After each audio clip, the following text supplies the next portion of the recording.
Well, we are now in Chapter 13, Section 2, and we are going to be looking at three space still. In this way, we're going to define domain and range, just as when we had our two-dimensional space. Our y was a function of x. Now we're going to have some z that is a function of x and y, and just as we used to do before, we could always replace it to look like this. So in finding that domain of function, I know that whatever values of z, they've got to be greater than 0, meaning that they have to be positive because this is a square root function. So what I can do is write this as this function must be greater than 0 because it has to be positive. And if I look at it like that, I could then move some things around and get that x squared plus y squared must be less than or equal to 4. And if that's the case, well, I know what this is. This is a circle of radius 4, and it means all of those values, any x and y point in here where both the x and the y are less than 2 and greater than negative 2. So you could write this as all those points x, y that satisfy this right here. And so what we have is just this flat circle, or you could call it a disk. We're to now look at each of these different functions and describe the domain and range for them. So let's look at this a part and replace it with z equals 2x plus 3y minus 12. Now this could have been written as 2x plus 3y minus z equals 12, and we've seen this before. This is a plane. We've been looking at these. The normal vector for this plane would be that 2, 3, negative 1 vector. That means that since this is a plane in 3 space, our domain would be all of the points in, in that space, so we'll call that all the real numbers in both the x and the y, and then the range would then be all those real numbers in z.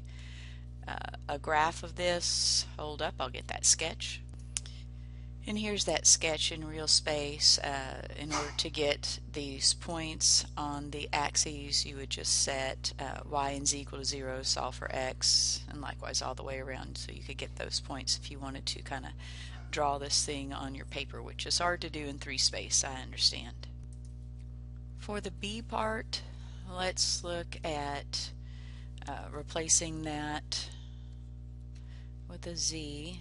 So I see that these z values are all going to be these x squared plus y squared. If I'm to graph that, it's going to be a parabola upward on that z-axis. Let me get that graph. We can note on this that I see my x squared and y squared. This would give us that the domain could be all x's and all y's, so I'll just say that it is all real numbers. The range, though, would be all of those positive real numbers, so positive and 0. So I could say the range would be all, just do that right there, and 0. Put it like that. Alright, that would be my range. For this c part, I need to note that this quantity underneath the square root has always got to be greater than or equal to 1, because we always have to have a positive number underneath the square root. Now this would mean that I can put anything in here for x and y, so my domain would be all real numbers in that 2 space. The range would then be any z value that's going to be greater than or equal to 1. So I can write that in formal notation as all z's greater than 1, and that graph is going to look like something like this. It is the hyperboloid of 2 sheets, and you can see where they are greater than 1, that value along the z's. Just as in a topographic map, we can make these contour curves, and these contour curves, when we have closely spaced lines, that means we have rapid changes in elevation, and when the spaces are wider, that means it's slower changes in elevation. Notice the close lines here showing that it's really changing in elevation. However, it's flat at the top, that's why you have wider spots here, and then at the bottom here you see how the lines are getting further and further apart. When we have this projection into the xy plane, we're going to call this a level curve. In order to graph this next function, let's look at this as, this is our A problem, z equals y minus x squared minus 1, and let's just call this z sub n and just say that we have different values here. So we could look at this as y equals x squared plus 1 plus some value of z. So notice when z is 0, I just get a parabola x squared plus 1, but at that 0 value for z. When z is 1, I get x squared plus 2. That just raises that parabola when z is 2, and likewise notice this is just a shifting family of parabolas going up and down. For the b part, we're going to play the same game again. We're going to have z equals, or some z sub n equals e to the minus x squared minus y squared. I'm going to take the natural log of both sides to get rid of this e here, and I'll get natural log of z sub n equals negative x squared minus y squared. Playing with my negatives here, I'm just going to get x squared plus y squared equals negative natural log of z sub n. Once again, I have some function x squared plus y squared that I know what that looks like. That's a circle. This is just a constant. So I can then say that this is another family of curves. It's a family of circles where this value changes as I go up and down that z-axis. And that's what he looks like. Alright, we're going to do it again. We're going to say that z equals 2 plus sine, we'll call it zn because that number changes, x minus y, and I happen to know now that sine x minus y is whatever that z value is, minus 2. Now this value right here always varies between 1 and negative 1. Since this value varies between 1 and negative 1, that means my z is also, or the 1 minus 2, the z sub n minus 2 is going to vary between 1 and negative 1, which then means that z sub n is going to vary between 3 and 1. Now, because of this, whenever, let's just say,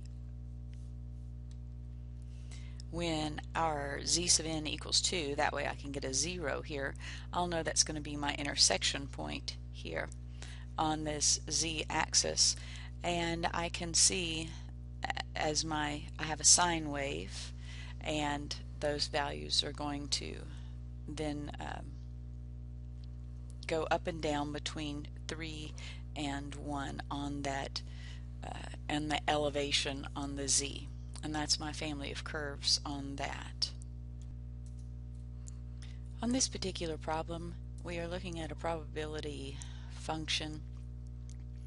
We have R is the fraction of the students that have the flu, so that is some sort of value that is less than 1 because it's a fraction of the students.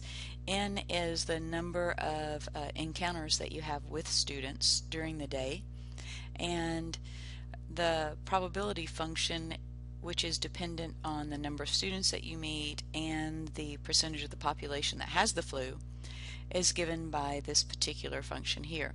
And we're supposed to discuss the probability function. So what this means is, as of course, as the number of students, as the n increases, that means that this is the number of encounters that you have with students during the day.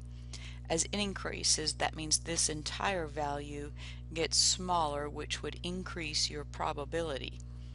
And likewise, as this R value, or as the percentage of the population, gets larger, that means this R value gets larger, which means that this number here gets smaller in total, and the probability would get closer and closer to 1. And we're just looking at that function, and this particular example here says that if 10% of the population has the flu and we have 2 encounters with students, the probability is about 40% that you're going to encounter somebody with the flu, which is pretty high probability.